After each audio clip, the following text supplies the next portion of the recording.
Antagonistic or celebratory behavior after someone's death generally does not align with typical self-defense behavior. In legitimate self-defense cases, the person who used the force often expressed distress or remorse about having to harm someone, even if they believe they were justified in doing so. They also typically cooperate with investigators to explain what happened, and they typically avoid speaking publicly in ways that appear vengeful, mocking, or celebratory. Self-defense is usually a reaction to immediate fear or threat, and not out of anger, hostility, or revenge. If the person, being Holly in this scenario, or their family or friends, is mocking the victim, posting celebratory or taunting content, or showing no remorse, then those behaviors can undermine the claim that the act was done out of fear for her life. It also suggests possible vindication or emotional detachment, which can conflict with the mindset of someone acting purely in defense. The prosecutors and juries often take note of that type of tone because it can speak to intent and motive.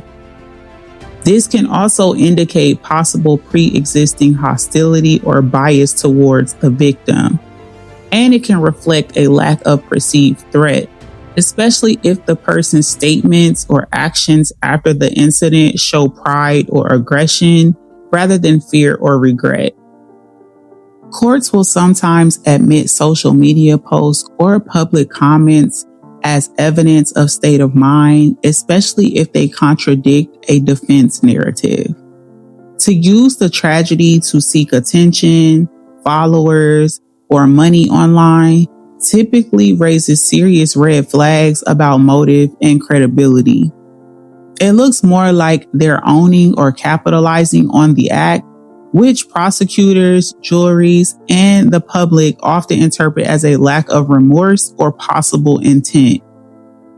Turning the death of someone, particularly one that's under investigation, into a source of clout or income can be viewed as exploitation of a tragedy for personal gain, moral insensitivity to the victim's family, and evidence of malice of pre-existing hostility if the content glorifies or mocks the victim. Even if the self-defense claim has some merit, this kind of behavior erodes public sympathy, and it may affect how jurors or investigators perceive sincerity. Psychologically, it suggests detachment and possible narcissistic and antisocial traits, and not trauma or regret. And then legally, prosecutors could introduce those post or monetization efforts to argue consciousness of guilt or callous disregard for human life. This situation also speaks to a disturbing cultural pattern of social media's tendency to turn tragedy into content. We've seen people live stream crimes, make TikToks after deadly encounters, or post quote-unquote storytime videos that treat someone's death as entertainment. It's dehumanizing, and in a legal context, it often backfires badly. What a lot of people are missing is that being unarmed drastically weakens a self-defense claim. If Romeca was unarmed, Holly would need to prove that she still had a reasonable fear for her life. For example, if Romeca was much bigger than her and physically attacking her. Without these factors, firing 3 times is usually seen as excessive and unjustified. Illinois juries and prosecutors often view multiple shots against an unarmed person as evidence of overreaction or intent to kill and not fear. Use of deadly force must stop once the threat is neutralized. If the first shot disabled Romeca, continuing to shoot can no longer be justified as defensive. Forensic evidence like bullet trajectories, distance, timing, all of those type of things often clarified whether the shooter continued firing after the danger had passed, which would shift the case toward manslaughter or murder and not self-defense. If prosecutors determined that Romeca was unarmed and posed no immediate threat, the case could lean toward second-degree murder if Holly believed she was in danger but that belief was unreasonable, or first-degree murder if the act was intentional and unjustified. Shooting an unarmed person 3 times in Illinois almost never aligns with lawful self-defense unless there is a very strong specific evidence of an imminent and unavoidable threat to the shooter's life. The more antagonistic and exploitative the shooter's behavior is afterwards, the less credible that defense becomes. Now let's address this since it keeps coming up as well.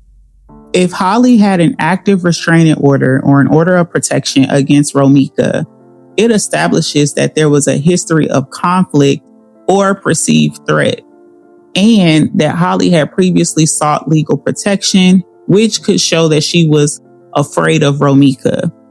But that does not automatically justify deadly force, but it could be relevant in context on whether Holly's fear at the time seemed reasonable.